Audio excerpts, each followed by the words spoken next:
Oke, assalamualaikum warahmatullahi wabarakatuh. Sini sudah Waalaikumsalam ada warahmatullahi Kang Gusti, Kang Piari. Assalamualaikum, Kang.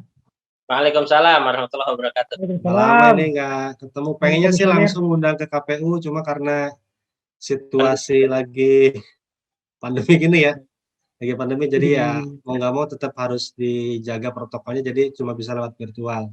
Sebelum saya masuk ke materi apa yang mau didiskusikan, mungkin saya persilahkan Kang Gusti dan Kang Piari memperkenalkan diri dulu. Singkat aja, Kang ya. Silakan dari Kang Gusti dulu. Oke, baik, terima kasih. Assalamualaikum warahmatullahi wabarakatuh. Waalaikumsalam. Perkenalkan saya Gustiawan, Koordinator Demokrasi and Electoral Empowerment Partnership atau DIP Kabupaten Karawang, yaitu lembaga pemantau pemilu dan pemerhati kebijakan publik. Mudah-mudahan diskusi kita kali ini bisa bermanfaat.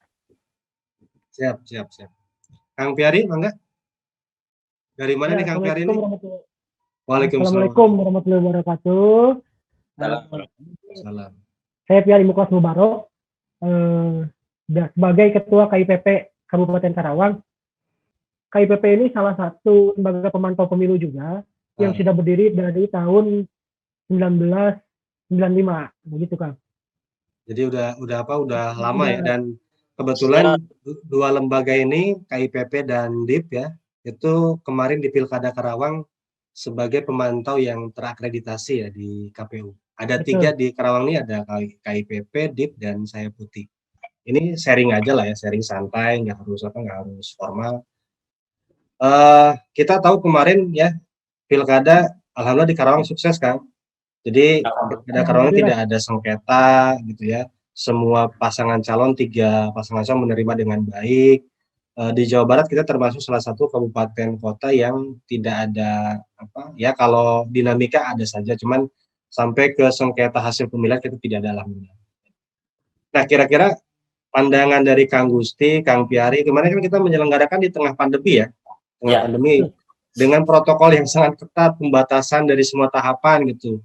Itu banyak hal yang di luar kebiasaan. Contoh seperti kampanye yang biasanya kita selenggarakan dengan penuh gebiar gitu ya. Kemarin betul-betul dibatasi, termasuk sosialisasi gitu. Itu betul-betul dibatasi. Nah, kira-kira kualitas demokrasi atau kualitas pilkada kemarin itu seperti apa? Saya minta ke Kang Gusti dulu. Oke, baik, terima kasih Kang Iqbal.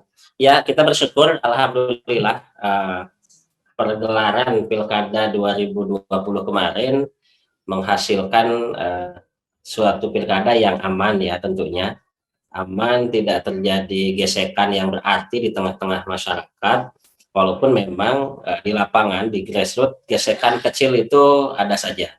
Namun demikian tidak sampai menjadi sebuah hal yang mengkhawatirkan di Kabupaten Karawang. Pada akhirnya sampai dengan pelantikan Bupati terpilih pun Karawang cenderung kondusif, yaitu alhamdulillah. Aman. Itu menunjukkan pertama bahwa memang secara kesadaran masyarakat Karawang sudah mulai lebih sadar bahwa ini adalah kontestasi politik yang tidak harus dibawa ke ranah personal ya, dalam arti karena saya kalah lalu kemudian harus ramai dan lain sebagainya. Nah, ini mereka sadar bahwa ini kontestasi politik rutin saja, biasa 5 tahunan. Setelah ini juga nanti 2024 akan ada kontestasi lagi, setelahnya juga ya akan seperti ini. Jadi ya memang itulah kemudian yang harus disadari oleh semua masyarakat bahwa ya pilkadanya sebuah kontestasi, adu gagasan, adu ide begitu. Tidak harus kemudian karena berbeda pilihan menjadi terpolarisasi begitu rupa. Itu mungkin yang pertama. Yang kedua, kalau kami lihat adalah bahwa peran dari pasangan calon juga menunjukkan bahwa mereka tadi dengan menerima hasil keputusan KPU Kabupaten Karawang tentang hasil pemilu dan calon atau pasangan calon cenderung tidak reaktif, ini juga menjadi faktor pendukung tidak bereaksi lebih. Karena kalau calonnya sendiri tidak menerima hasil, tidak mau tanda tangan, kemudian ramai di media dan lain sebagainya, tentu di akar rumput atau pendukung juga akan melakukan hal yang sama. Nah, tapi kalau dilihat dari pilkada kemarin, semua pasangan calon yang ikut kontestasi juga mereka menerima hasil dengan baik, sehingga itu juga mempengaruhi terhadap perilaku dan pola pikir masyarakat pemilihnya di bawah. Itu juga sangat baik menurut saya tentang kesuksesan dan keamanan Pilkada Karawang 2020 itu diantaranya. Silakan Kang Piari mungkin bisa menambahkan. Ya, mangga Kang Piari. Ya mungkin saya menambahkan aja ya, dari sudut pandang dari Kang Gusrit tadi ya sudah betul gitu lah. Kalau saya pun sepakat dengan hal itu. Tapi kemudian Kang dari bisa sambil ngopi santai Kang. oh iya siap Kang. Tapi dari sudut pandang yang lain kita lihat bahwa apa ini indikator keberhasilan dari pilkada sukses di tengah pandemi ini. Yang pertama saya melihat tidak adanya klaster pilkada, itu pertama. Ini sukses dilaksanakan. Hal yang mendukungnya tentu dari peraturan KPU yang tadinya nomor 6 ya. Nomor 6 kemudian diganti ke PKPU nomor 13 di mana pelaksanaan Covid pilkada di tengah pandemi, wabah pandemi. Ketat sekali ya. Nah, itu tahapan-tahapannya dilaksanakan dengan baik menurut saya oleh penyelenggara, baik pengawas gitu. Dan para pasangan calon yang berkonsentrasi gitu. Ini akhirnya tidak ada klaster itu. Terus yang kedua adalah keberhasilannya juga dilihat dari partisipasi yang meningkat tadi kan. Itu artinya semakin berkualitas, orang semakin tertarik. Kenapa faktornya ya mungkin banyak hal gitu ya. Tapi yang jelas indikator-indikator keberhasilan itu tidak adanya yang tadi saya bilang, tidak adanya klaster pandemi karena tahapan prosesnya dilaksanakan dengan baik dan partisipasinya meningkat. Itu sudah cukup baik di tengah pandemi. Karena setiap tahapan kemarin kita benar-benar dikawal ketat itu, dari mulai harus di rapid test ya, KPPS, tingkat PPK gitu. Saya pun dengan teman-teman di KIPP ya, coba datang ke PPK gitu kan. Coba datang ke teman-teman yang ada di PPK, memang melihat ketersediaan alatnya juga memang lengkap gitu kan. Distribusinya dari mereka juga cukup baik lah. Gitu. Mungkin ada beberapa daerah yang tidak tersebar secara maksimal, cuma itu sudah dilakukan secara optimal gitu. Tadi disinggung oleh Kang Piari, salah satu indikatornya ini adalah meningkatnya partisipasi. Ini juga aneh buat saya. Partisipasi meningkat. Ya. Padahal lagi pandemi ya kan? Padahal lagi pandemi gitu. Partisipasi meningkat. Ini sampai hari ini masih jadi misteri buat penyelenggara, karena sampai hari ini belum ada yang melakukan riset khusus lah ya. Masih praduga, mungkin A, mungkin B gitu.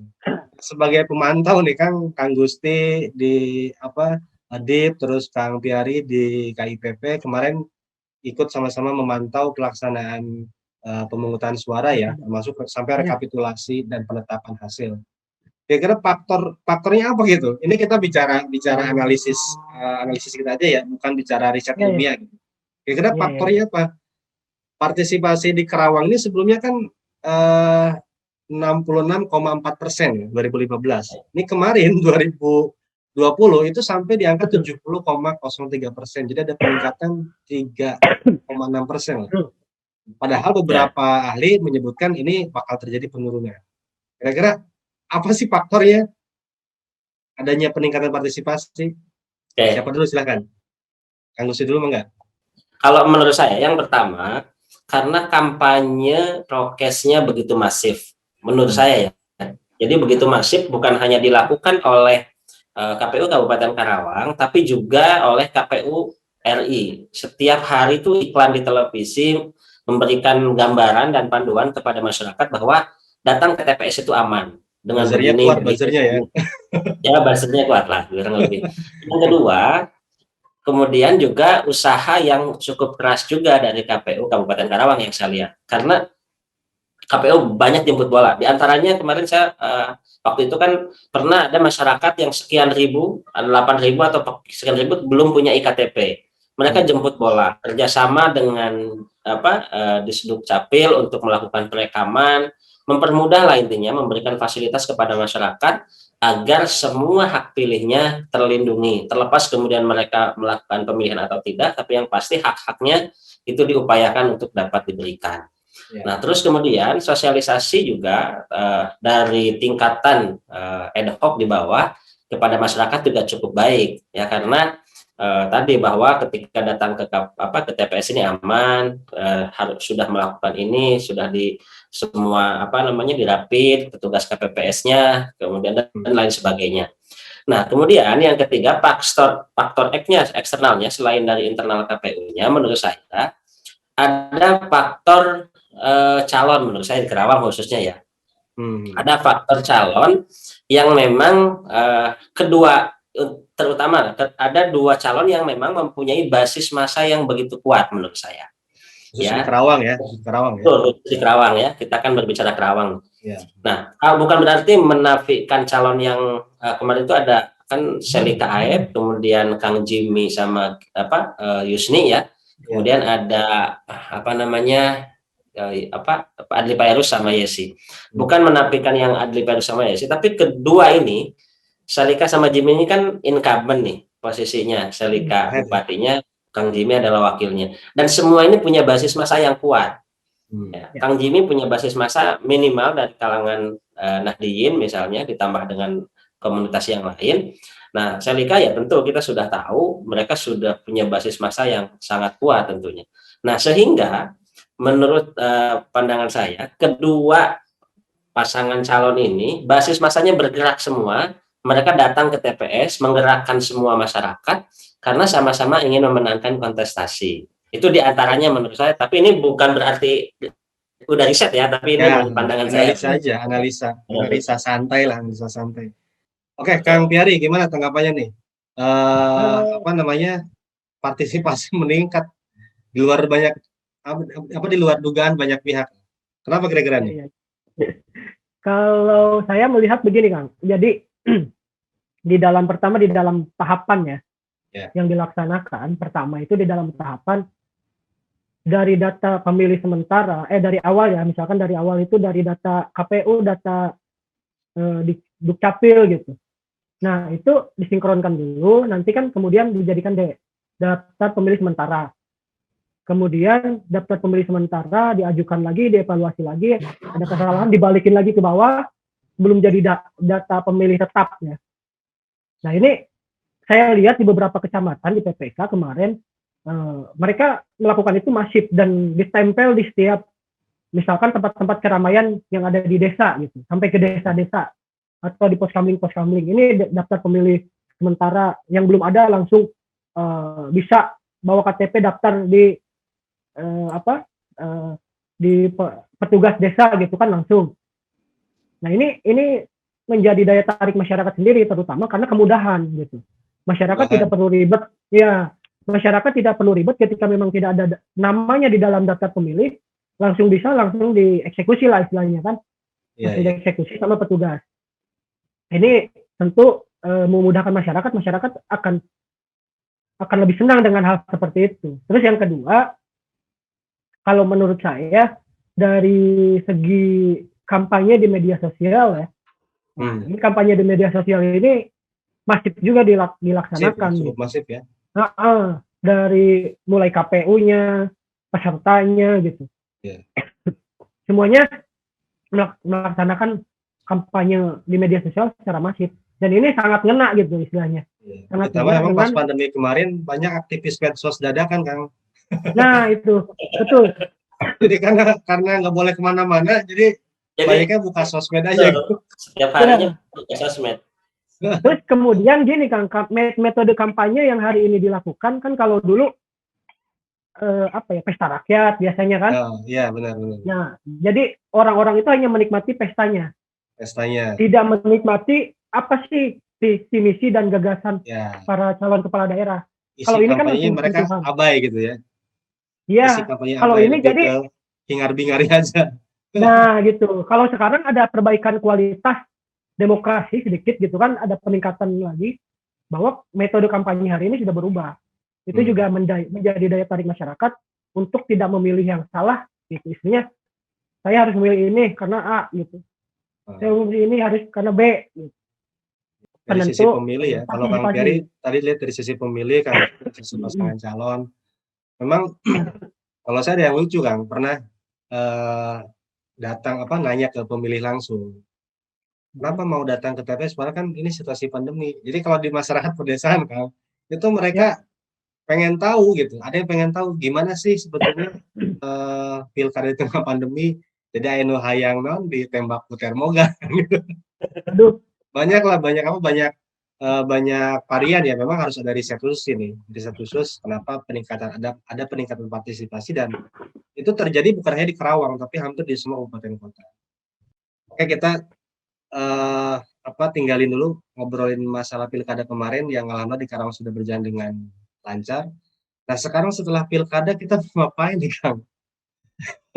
Ini kan pertanyaannya. baik. Kalau pilkada ini kan kalau hitung tahapan ya, tahapan paling juga setahun, paling lama setahun setengah lah. Kalau kemarin sempat dipending ya setahun setengah gitu. Sementara masa jabatan kepala daerah itu kan 5 tahun ya, 5 tahun kalau misalnya 2024 kita diselenggarakan kembali 3 tahun setengah sampai 4 tahun gitu. Nah, pemilih dalam hal ini kan sebagai objek konstituen ya, yang dijadikan sebagai segmentasi oleh pasangan calon untuk menyampaikan visi misi mereka, gagasan mereka gitu. Ya. Gimana kira-kira Kang Gustin? Oke, baik. Baik, Bang. Ya, betul. Seperti kita tahu bahwa demokrasi ini adalah kan kedaulatan yang berasal dari rakyat ya. Kemudian diterjemahkan oleh kita dari rakyat, oleh rakyat dan untuk rakyat. Ya, maka semua dengan saat ini siapapun bisa menjadi apapun kan di negara kita karena memang kita sudah mengambil sistem demokrasi. Dan sebenarnya memang identitas bangsa kita adalah itu, demokrasi. Nah, itu yang paling penting itu justru sebenarnya tadi yang Kak Kemas sampaikan. Kalau untuk di elektoralnya di proses pemilihan sampai dengan keterpilihan salah satu pasangan calon itu bukan tidak penting, tapi dalam arti istilahnya berapapun partisipasi kan tetap akan ada calon yang terpilih. Ya. Tadi misalnya kita partisipasinya 70%, ada calon yang terpilih. Andai pun misalnya tingkat partisipasi hanya 50% kan tetap saja akan ada calon yang terpilih kan. Cuman mungkin legitimasi saja yang kemudian Karena tidak ada kurang. batas tidak ada batas minimal. Tidak ada batas Betul, minimal. tidak ada batas Walaupun minimal cuma partisipasi 10% ya. gitu ya. Walaupun cuma Ya, 10% itu legitimasi jelas. legitimate sebenarnya gitu kan. Cuman mungkin secara sosial Ya, pilkadanya hanya 20% atau 10%. Tapi kan tetap calon akan ada yang terpilih. Nah, yang terpenting itu setelah pemilihan, setelah mereka menjadi pejabat, baik di legislatif ataupun di eksekutif, di bupati, wakil bupati, inilah peran kita, masyarakat yang harusnya lebih signifikan sebenarnya.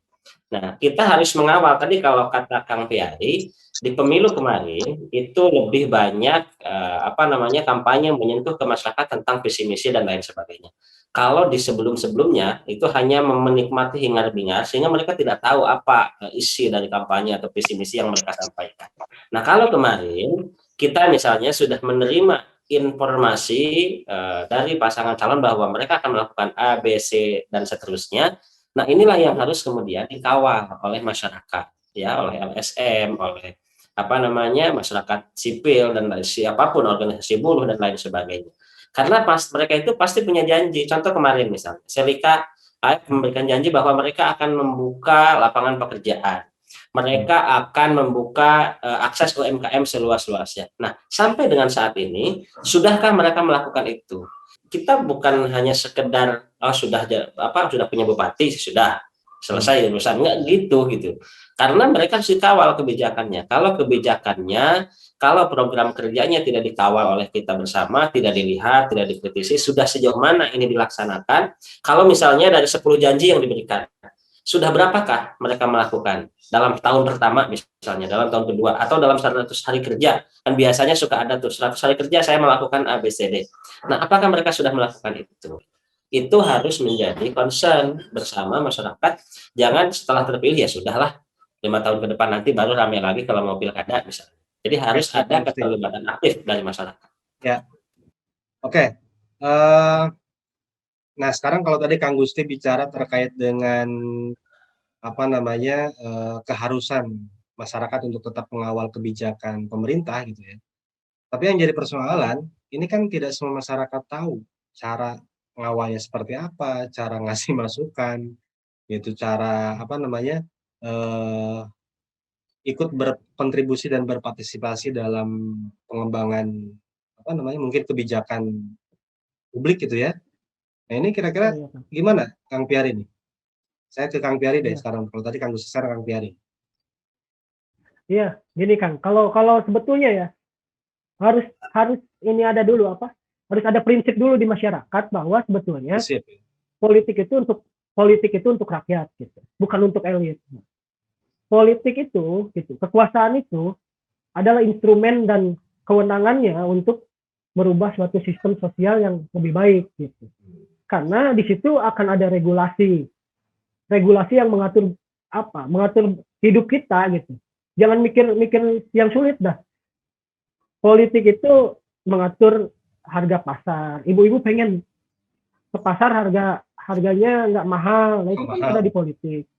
Nah, terus pengen ke pasar nyaman nggak becek. Itu pun sama diatur diregulasi oleh politik. Politik itu dalam artian pemerintah. Nah, di situ artinya jangan kemudian sudah terpilih siapa jadi bupati gitu, wakil bupati, kemudian masyarakat pasrah aja dengan kondisi yang ada gitu. Itu dulu prinsipnya, harus kita ini sedang menuju konsolidasi demokrasi gitu. Bukan lagi demokrasi prosedural. Walaupun hari ini masih terjadi ya demokrasi prosedural, tapi sudah mulai berangsur kepada konsolidasi demokrasi. Nah, masyarakat pun harus sadar itu, apalagi hari ini tantangan generasi milenial ini kan yang menuju bonus demografi harus sadar dengan hal itu. Generasi milenial dan generasi corona sekarang. Generasi corona iya. Habis itu nggak pada percaya kebanyakan ya. Besar dirinya kuat gitu. Nah itu ya termasuk hari ini COVID gitu. Apakah sudah tepat belum nih penanganan pemerintah di Kabupaten Karawang misalkan? Kok sampai angkanya tinggi? Nah itu harus sama-sama disuarakan sebetulnya. Prinsipnya adalah harus melek dulu terhadap kondisi sosial yang ada gitu. Adapun caranya seperti apa kan bisa melalui misalkan nih ada tokoh pemuda seperti Kang Gusti selain pemantau gitu kan. Nah Kang Gusti diajak disampaikan ke Kang Gusti kan mungkin ada Facebooknya, ada Instagramnya ya komen lah di situ gitu kan. Kang ada kondisi begini, nah Kang Gusti bisa menyalurkan. Terus kemudian misalkan ke media gitu, ke teman-teman aktivis yang bisa lebih didengar gitu lah oleh pemerintah. Atau pemerintah sendiri langsung melalui rapat-rapat di desa kan ada minggon. Ini kan terus-terusan dilakukan nih, gitu. Artinya itu banyak cara kan? Sebetulnya banyak cara ya. Tinggal kemauannya ya. Tinggal kemauannya, betul. Kemauannya. Dan tinggal prinsipnya itu tadi. Atau mungkin lembaga KIPP juga bisa menjadi jembatan. KIPP, DIP bisa menjadi jembatan untuk menyampaikan aspirasi publik gitu. Apalagi Kang Guspi ini kan DIP kayaknya lagi kenceng-kencengnya gitu kan. Lagi semangat-semangatnya gitu. Lagi semangat-semangatnya kalau saya lihat kan pemberitaan-pemberitaannya. Nah, itu bagus tuh melalui DIP, melalui KIPP gitu. Nanti kita juga suarakan gitu. Sama-sama lah kita suarakan untuk untuk demokrasi yang lebih baik. Gitu. Oke, Kang Gusti, Kang Piari, sebetulnya pengennya lebih lama kita ngobrolnya, cuma karena keterbatasan waktu mungkin di next time bisa kita lanjutkan diskusi dan sharingnya ya. Saya ucapkan terima kasih banyak sudah hadir di podcast ini. Mudah-mudahan apa yang sudah tadi kita sharing bisa bermanfaat untuk masyarakat Karawang khususnya. Yang paling penting sekarang sehat selalu ya, Kang Gusti, Kang Piari, tetap beraktivitas, tetap jaga prokes. Terima kasih. Assalamualaikum warahmatullahi wabarakatuh.